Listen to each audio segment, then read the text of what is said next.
شمال مغرب میں مجھے ایک مسلم مملکت نظر آ رہا ہے. ٹھیک ہے. اب چودھری رحمت علی کو دیکھتے ہیں دوسرا. یہ تو تھے علامہ اقبال صاحب. اب چودھری رحمت علی کیا کہتے ہیں چلیے وہ سنتے ہیں. چودھری رحمت علی نے بحیثیت طالب علم، جب وہ طالب علم تھا، 1933 میں مسلمانوں کے لیے ایک سے زیادہ آزاد مملکتوں کے قیام کی تجویز ایک پیمفلٹ میں اب نہیں تو پھر کبھی نہیں، ناؤ اور نیور میں پیش کیا. بھئی ایک چھوٹا سا پیمفلٹ تیار کیا جب وہ زمانہ طالب علمی میں تھے.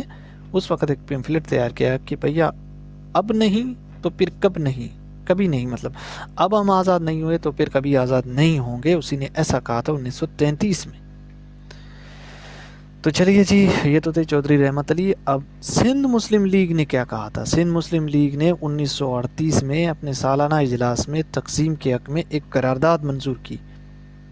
اب سندھ مسلم لیگ نے 1938 میں ایک قرارداد ڈالی تھی کہ بھیا اس جو ہے نا تقسیم کا معاملہ ہے اسے حل کیا جائے. اب نمبر 4 پہ قائد اعظم صاحب نے کیا کہا تھے وہ بھی دیکھتے ہیں. قائد اعظم نے سید حسن ریاض مصنف پاکستان ناگزیر تھا، یہ ایک کتاب ہے سید حسن ریاض کا، مصنف اس کے ہیں. اس میں انہوں نے لکھا ہے کہ کو ایک انٹرویو دیتے ہوئے انہوں نے کہا تھا. اب اس نے انٹرویو دیا تھا ایک شاید اخبار تھا، شاید وہاں پہ اس نے انٹرویو دیا ہوگا قائد اعظم صاحب نے. تو بتایا کہ وہ 1930 میں ہی علیحدہ مسلم مملکت کے قیام کی جدوجہد کا فیصلہ کر چکے تھے. کب؟ 1930، جب قائد اعظم نے وہ خواب بتایا تھا اپنا. 1940 تک قائد اعظم نے قوم کو ذہنی طور پر رفتہ رفتہ تیار کیا. اب 1930 سے 1940 تک اس نے تیار کیا قوم کو کہ انشاءاللہ ہم آزاد ہوں گے. کوشش کر رہے ہیں، لگے ہوئے ہیں، تو آزادی مل گئی فائنل. تو اس نے پہلے سے ہی بتا دیا تھا. چلیے جی نیچے جاتے ہیں. جی تو دوستو، اب قائد اعظم نے ایک خطبہ بھی دیا تھا، کیونکہ وہ تو صدر تو تھے، صدارت کر رہے تھے، تو انہوں نے سوچا کہ کیوں نہ ایک خطبہ بھی دیا جائے. تو چلیے قائد اعظم کا خطبہ بھی دیکھتے ہیں، خطبہ صدارت دیکھتے ہیں کیا کیا کہا تھا اس نے. قائد اعظم کا خطبہ صدارت.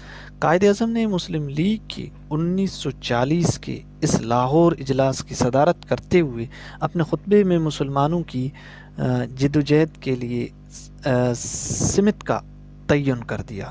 ان کے خطبے کے اہم نکات درج ذیل تھے. اب قائد اعظم نے دیا خطبہ، اور مطلب ایک خطبہ صدارت تھے، وہ جلسے کی صدارت کر رہے تھے جو 1940 میں ہوا تھا. ٹھیک ہے، قرارداد یہ جو ہو رہا ہے قرارداد پاکستان. تو اس نے کہا تھا کہ مسلمانوں کی جدوجہد جو ہے نا، کوشش جو ہے نا، ایک سمت مطلب ایک طرف دکھ رہی ہے. تو مسلمان ایک علیحدہ قوم ہیں اور اپنا جداگانہ سماجی، ثقافتی اور مذہبی نظام رکھتے ہیں.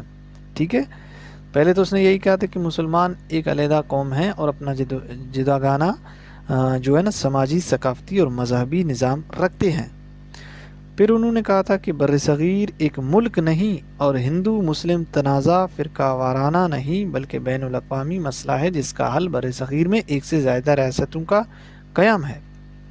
ٹھیک ہے، تو مسلمان ایک علیحدہ قوم ہے اور اپنا جداگانہ سماجی، ثقافتی، مذہبی نظام رکھتے ہیں. قائد اعظم نے کہا تھا کہ مسلمان تو ہے ایک علیحدہ قوم، اس کا مذہب اپنا، سماج اپنا، ثقافت اپنا، کیوں وہ جو ہے نا جدا اپنا وہ حاصل نہ کرے. تو انہوں نے یہی ٹرائی کیا. 1 منٹ گائز. فائن گائز، اب آتے ہیں آگے، ہم پڑھ رہے ہیں. تو دوسرے نمبر پہ آتے ہیں، بر صغیر ایک ملک نہیں، ہندو مسلم تنازع فرقہ وارانہ نہیں بلکہ بین الاقوامی مسئلہ ہے. یہ بین الاقوامی مسئلہ ہے بھائی، کہ بر صغیر ایک ملک نہیں ہے بلکہ ہندو مسلم تنازع فرقہ وارانہ بھی نہیں ہے جس کا حل بر صغیر میں ایک سے زیادہ ریاستوں کا قیام ہے. بھیا ایک سے زیادہ ریاستیں جو ہے نا اس میں ہو جائیں تو متحدہ بر صغیر میں مسلمانوں کے حقوق محفوظ رکھنے کا امکان نہیں ہے. متحدہ بر صغیر میں مسلمانوں کے حقوق محفوظ رہنے کا امکان نہیں ہے، کہ یہاں پر مسلمان جو محفوظ نہیں ہے اسی حساب سے، محفوظ نہیں ہے اسی حساب سے. تو نمبر 4 پہ آتا ہوں. تو انہوں نے مختلف ملکوں کی تقسیم کی مثالیں دیتے ہوئے یہ بھی بتایا کہ برطانیہ سے آئرلینڈ الگ ہوا، نیز چیکو سلواکیہ بھی تقسیم کے نتیجے میں قائم ہوا. ایسے میں اگر جنوبی ایشیا کو تقسیم کر کے مسلمانوں کو جداگانہ مملکت کا حق دے دیا جائے تو یہ فیصلہ پوری طرح تاریخی، منطقی، جائز ہوگا۔ اب دیکھو قائد اعظم رحمۃ اللہ نے کیا کہا تھا کہ متحدہ برصغیر میں مسلمانوں کے حقوق محفوظ نہیں ہیں، اور آپ کہہ رہے ہو کہ بھیا یہ جو ہندو مسلم تنازع ہے بس یہی حساب سے جو ہے نا آپ اس کو تقسیم کرنے کی کوشش کر رہے ہو، تو اس طرح کا بھی کوئی مسئلہ نہیں ہے، بلکہ برصغیر ایک ملک بھی تو نہیں ہے، بہت بڑی برصغیر ہے، بہت سب کنٹیننٹ جو ہے نا ہمارا بہت بڑا ہے، تو اسی لیے اس میں زیادہ ریاستیں آ سکتی ہے۔ پھر اس نے کہا تھا کہ جو تقسیم کا جو آپ بات لیے ہوئے ہو کہ ہم تقسیم کرتے ہیں، جب برطانیہ سے تو آئرلینڈ بھی جدا ہوا، چیکو سلواکیہ بھی تقسیم میں ہوا، تو اگر جنوبی ایشیا کو تقسیم کر کے مسلمانوں کو ایک مملکت مل رہا ہے، ملک مل رہا ہے، تو اسے کیوں نہیں دے رہے ہو تم انگریز؟ تو دے دو اسے۔ تو یہ انگریزوں کے ساتھ اس نے اس طرح کا وہ نا تقریر میں اپنے کہا تھا کہ بھیا ہمیں بھی اپنے حق دے دو، جو حق آپ لوگوں کو جو ہے نا آئرلینڈ کو دیا، چیکو سلواکیہ کو دیا، تو جنوبی ایشیا میں ہمیں بھی وہ حق دے دو، تقسیم کا کیوں نہیں دے رہے ہو؟ تو یہ باتیں کہی تھی قائد اعظم نے اپنے اس خطبہ صدارت میں۔ تو پس منظر میں نے آپ کو اوپر پڑھوایا، پس منظر آپ نے دیکھا قرارداد پاکستان کا پس منظر کیا کیا تھا۔ اب قائد اعظم نے اس خطبہ صدارت میں کیا کیا کہا وہ بھی آپ نوٹ کر لو، ٹھیک ہے؟ تو چلیے جی نیچے جاتے ہیں۔ نیچے کیا کہتا ہے سوال ہمارا؟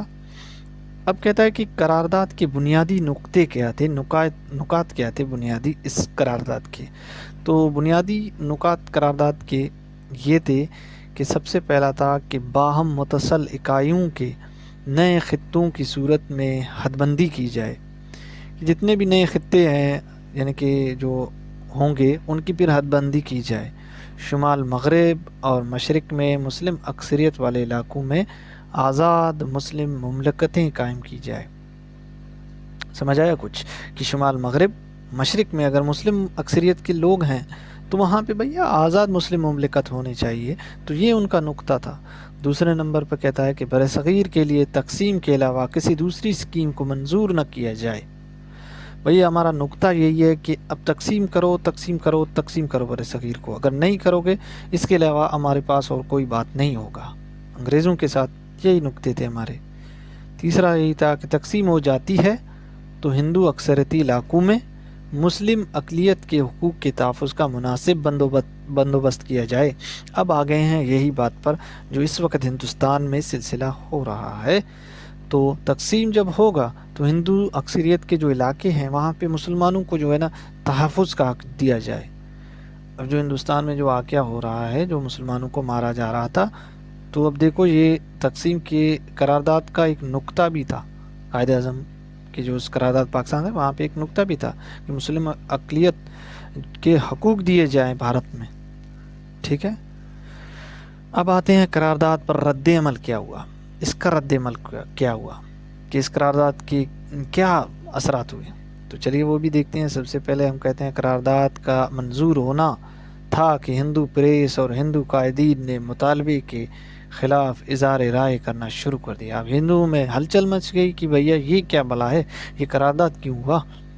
قرارداد کا مذاق اڑایا انہوں نے، ان کی تو کچھ کام کی نہیں ہے یہ قرارداد، بھائی یہ تو یہیں کی یہیں جو ہے نا ختم ہو جائے گی، بس وہ مذاق کرنے لگے ہمارے قرارداد پر۔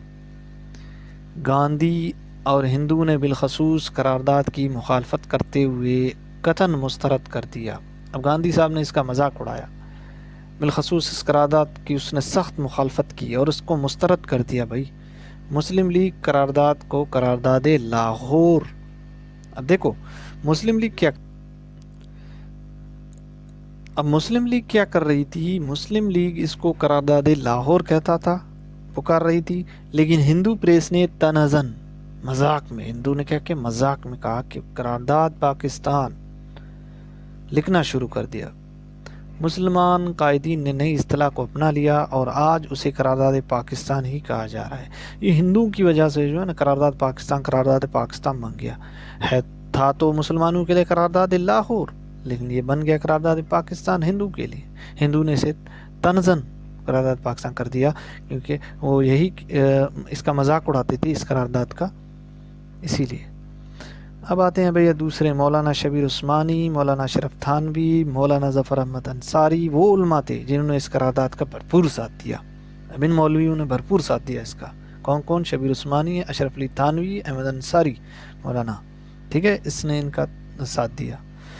تو جی نمبر 3 تھا برطانوی پریس نے قرارداد کو زیادہ اہمیت نہ دیا. برطانوی انگریز تھے، انگریز لوگ، انہوں نے اس کو اہمیت ہی نہ دی، اسے مانا ہی نہیں. عام تصور تھا کہ تقسیم کی تجویز مسترد ہو جائے گی، لیکن مسلمان بر صغیر نے اپنے مستقبل کا فیصلہ اسی دن سے کر لیا تھا. چند ہی سالوں بعد انہوں نے اپنے بے پناہ جدوجہد کے نتیجے میں پاکستان بنا لیا. تو یہ تھا گائز آپ کا اسٹوری قرارداد پاکستان کا. قرارداد پاکستان کیا تھا، قرارداد پاکستان کا پس منظر کیا تھا، قرارداد پاکستان کے کیا نقطے تھے، کیا پوائنٹس تھے، اور قرارداد پاکستان کا رد عمل کیا ہوا، کیا ملا ہمیں ملا پاکستان جو آج ہم اس میں رہ رہے ہیں.